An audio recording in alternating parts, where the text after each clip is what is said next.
أعوذ بالله من الشيطان الرجيم بسم الله الرحمن الرحيم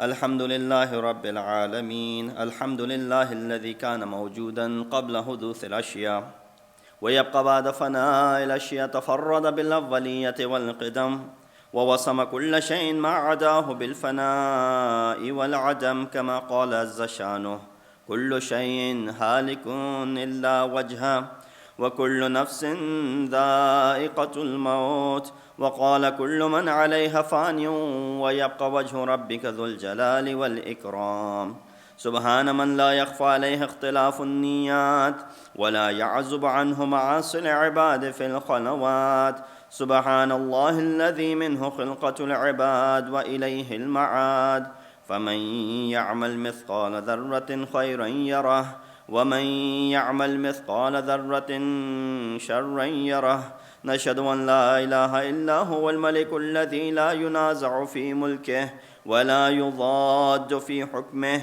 يعذب من يشاء بما يشاء كيف يشاء ويرحم من يشاء بما يشاء كيف يشاء تعذيبه المسيئين عدل وعفوه تفضل ونشهد أن محمدا سيد المرسلين وخير المبشرين والمنذرين صلى الله عليه وآله الهداة المهديين من ركب سفينتهم نجا واهتدى ومن تخلف عنها ضل فغرق وهوى أوصيكم عباد الله بالاعتصام بالتقوى فإنه حبل متين وعروة وثقى فقد قال أمير المؤمنين علي بن أبي طالب ولولا الأجل الذي كتب الله عليهم لم تستقر أرواحهم في أجسادهم طرفة عين شوقا إلى الثواب وخوفا من العقاب صلوات بيجي محمد وعلى محمد Assalamu alaikum wa rahmatullahi wa barakatuh. Continuing with the Khutba of Muttaqeen from Nahjul Balagha, Khutba number 193. We were talking about this concept or this idea which Amir al-Mu'mineen mentions as far as the attributes of Muttaqeen is concerned. He says, if there had not been fixed periods of life ordained for each, their spirits, muttaqeen, their spirits would not have remained in their bodies even for the twinkling of an eye because of their eagerness for the reward and fear of chastisement. In this regards, we went about discussing some of the words that Imam is using, especially the word ajal that Imam has used, and we were giving some examples when we left off last Friday. Here we want to go into a little bit details as to what this ajal is.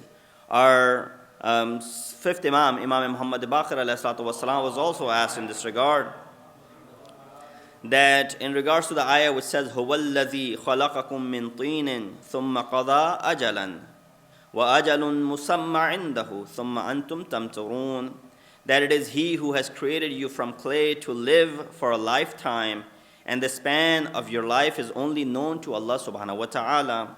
Here, Imam mentions that huma ajalan. There are two types of ajal. Ajalun mahtum wa ajalun mawquf. He said there are two types of ajal. We discussed last week that ajal means death. He says there are two types of deaths that are mentioned in this regard. Imam said two of these types one is decreed or specified. That he says one is mahtum, which comes from the word hatmi. That means which will definitely happen. It is from the word hatmi. Second is mashrut, which means conditional.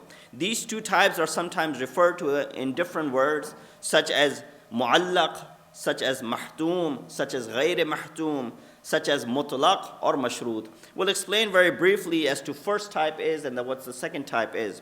First type is known as ajalun mahtum. Is the one which is discussed in Quran and Nahjul Balagha, which nothing can divert. We mentioned that these people, for every ummah, there's ajal. They cannot yasta'akhirun, they cannot delay it. وَلَا يَسْتَخْدِمُونَ. They cannot make it come quicker. It is the specified time that is there for them. But the second type, we see غَيْرِ مَحْتُوم is the one which is not known, is the one which can be averted through above mentioned means. We mentioned a few things last week, I don't know if you remember, in regards to giving sadaqah, in regards to other actions which can delay the maut of insan. So based on the second type, غَيْرِ مَحْتُوم is the one which can be averted through above mentioned means, like sadaqah, by maintaining good health and silay rahim, or brought nearer through suicide or qati rahim. So this is something which you can save and prolong, or this is something which you can make it come as soon as possible. Although in regards to the ummat, as we had discussed last week, and I keep on referring back to that it is something which they do not have the way of pushing forward or delaying it as they want to. To make it more clear, we will use an example so that we all can understand what is it that I'm talking about over here.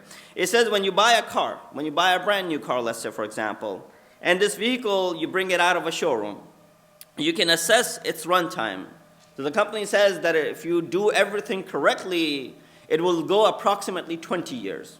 Or 200,000 miles, for example. Either one, whichever comes first. You will not have any problem with this vehicle for 20 years. That's the lifespan of this car, or 200,000 miles, whichever comes first. If used properly, with proper oil change, on time, tire rotations, replacement, everything on time, these 20 years will be known as ajal mahtoom, hatmi, for this car, for example. But if one disregards these guidelines by the manufacturer or the maker and drives on uneven roadways, does not care for the oil change on time, lets it go by for another 1,000 miles or delays it further, or does not care for any of these things, does not perform the service on time, it is possible that the ajal of this car might decrease by 5 years. The maker has said 20 years it will go if you take care of all of these things. But if you disregard all of those things, it might decrease by 5 years because you're not following their recommendations. So it might become 15 years for now.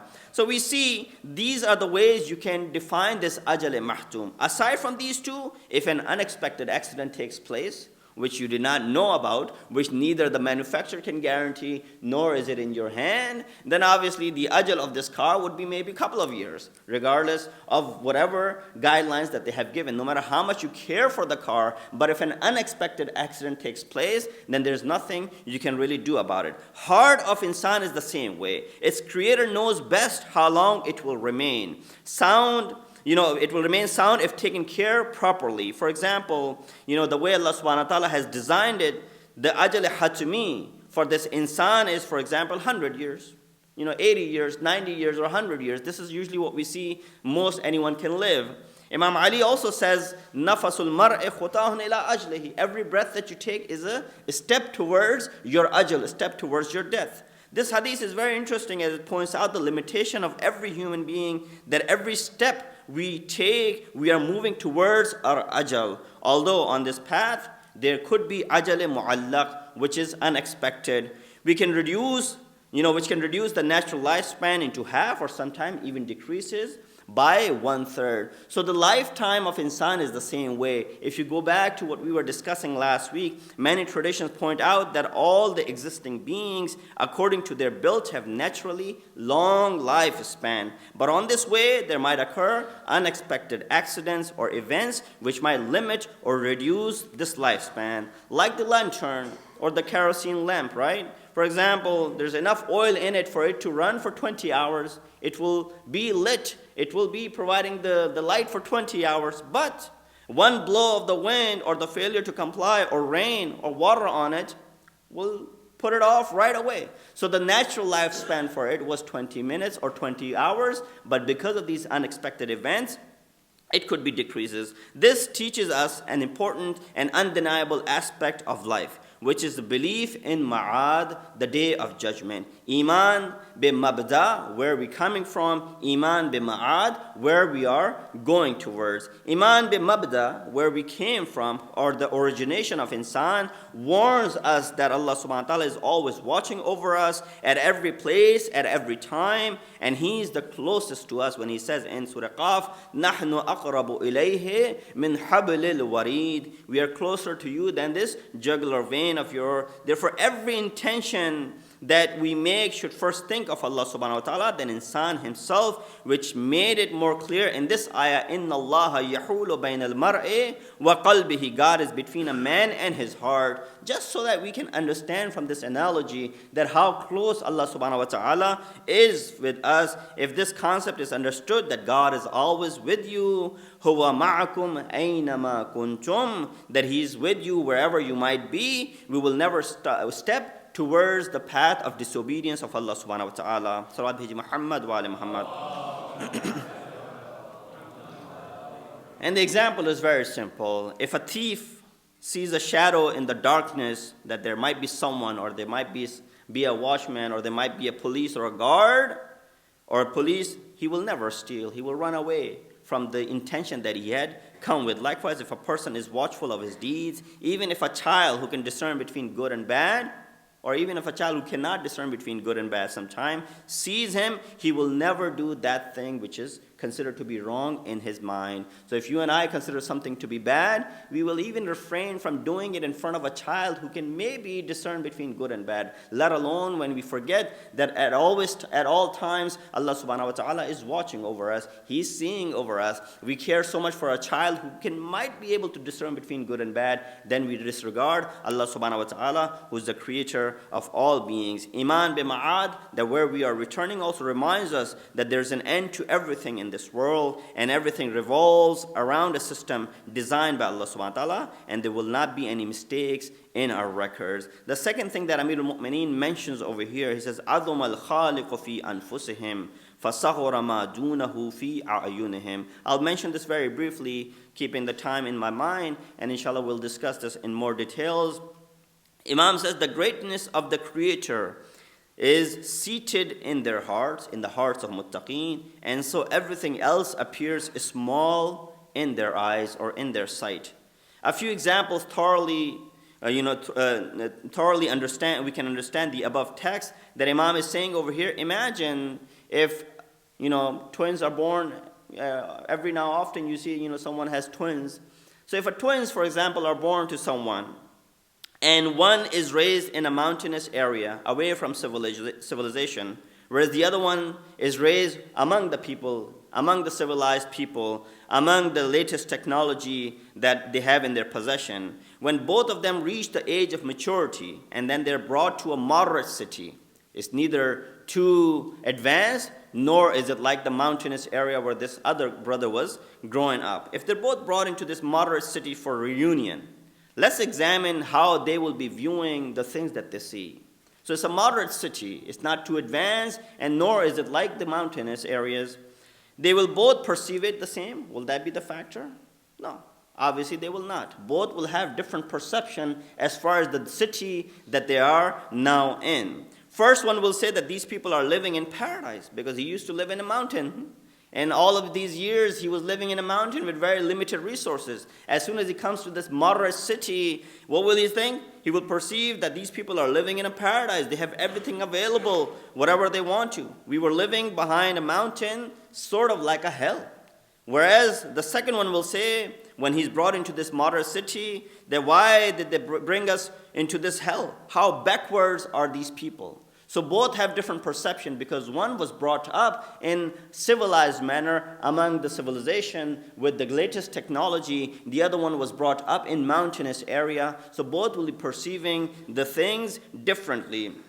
Here we will see, does anyone need to ask this question as to why both of these have such different views while they're born twins, identical twins, or even if they weren't identical, at least they're born together, they're twins. Look at them, they look the same, they're brothers, yet they both have different perceptions. No, nobody will question that. It's obvious through their upbringing and their environment. Therefore, we understand how important it is, the upbringing and the environment that you and I are living into, especially when we are raising our kids. When the kids are raised in, for example, let's say back home in India and Pakistan, their perception is different. When kids are raised over here, their perception is different. In case of wealth and fame, they're the same. For example, $1,000 would mean a great deal for an individual who doesn't earn that much money, but $1,000 for another individual might be waste of time for him to even think about getting that $1,000 which that person had lost. It depends how much, what your background is, which end are you coming from. One who lives by the ocean swimming pool is nothing for that individual. On the contrary, a person who has never lived by a body of water, a river, or a lake would be a great deal for that individual. So it depends on the mentality as to where this upbringing had taken place, and therefore they will be in this regards. What Amir al-Mu'mineen is saying over here, and inshallah I'll recap it and then mention it in a couple of minutes. Therefore, those who have close connection with Allah subhanahu wa ta'ala, from the very beginning their connection with Allah subhanahu wa ta'ala has been close. Not that right now they have turned towards Allah subhanahu wa ta'ala. No, they've always been in this way. They were connected with Allah subhanahu wa ta'ala, who are used to witnessing the knowledge and the power of Allah subhanahu wa ta'ala when they come across the creation or have connection with other than the creator, view their knowledge and power to be like a drop of water in front of the vast ocean of Allah subhanahu wa ta'ala. When you compare the knowledge of Allah as opposed to knowledge of an individual, they're able to make this connection because they were so close to Allah subhanahu wa ta'ala. Virtuous people who have lived all their life witnessing the greatness of Allah have breath into the love of Allah subhanahu wa ta'ala. Mirror of their heart has seen nothing but the jamal of Allah subhanahu wa ta'ala. Only Allah resides in their hearts, and the creation seems very little to them. This is the way people who are brought up with perception to seeing Allah subhanahu wa ta'ala, jamal and kamal of Allah subhanahu wa ta'ala, knowledge and the power of Allah subhanahu wa ta'ala, will view things differently as opposed to a person who was not brought up in this fashion. Salawat bheji Muhammad wa ali Muhammad par. That is why Amir al-Mu'mineen in this part of the sermon, while mentioning the attributes of muttaqeen, is telling us that if you want to deem ghayrullah small in your sight or nothing in your sight, you must recognize Allah subhanahu wa ta'ala. The word fa in fasaghura is deriving conclusion, which means if the greatness of Allah is illuminated in your heart, everything else will become small and meaningless. Pious and virtuous do not have any regard for the satisfaction of another other than Allah subhanahu wa ta'ala. If they find themselves in a position of judiciary or a teacher or any other area of expertise, all is in the way of seeking pleasure of Allah subhanahu wa ta'ala. We see that the events that have been taking place in the last few weeks, or especially last week, the event that has taken place in Sandy Hook Elementary School, definitely it is a point for us to ponder over and think about as to what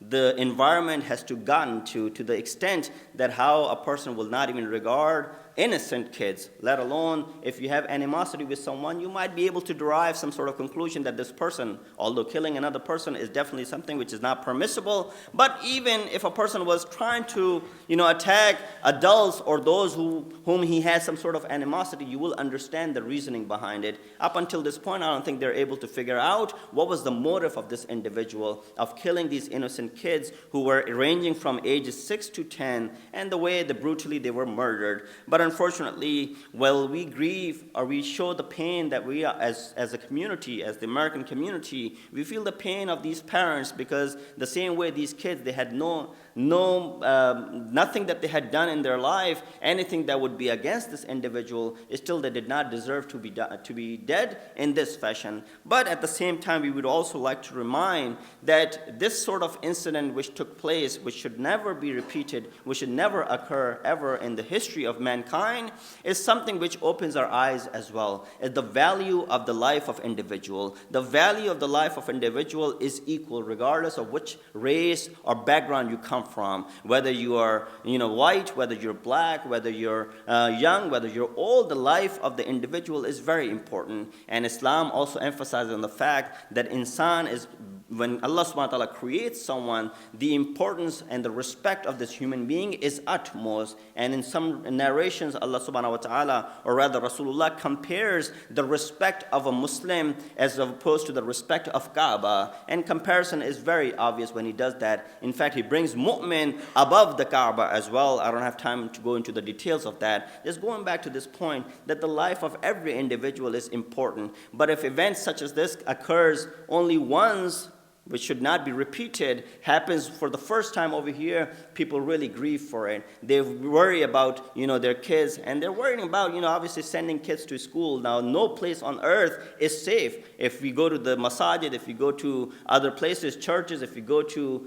schools, no place is safe. But at the same time, when this event is something which is repeated over and over, you lose the value of the life of insan. And that's what we see in parts such as Afghanistan, parts such as Pakistan, where these sort of events, killing of the kids, happen so often, we have sort of neglected the value of the life of those kids. Therefore, we need to understand and bring about this awareness. Wherever someone is killed of innocence, it is bad, and Islam condemns it, regardless of the fact that these kids were privileged, that they were living in this part of the world, or those people or those kids who are not so privileged, living in parts such as Afghanistan and Pakistan. Let us ask Allah subhanahu wa ta'ala that He hastens the zuhur of our awaited Imam, so all the injustice that lies in the world today is removed once and for all. O Allah, make us follow the path of Ahlul Bayt alayhi salatu wassalam. O Allah, keep us on the path of Ahlul Bayt alayhi salatu wassalam, so that we can go ahead and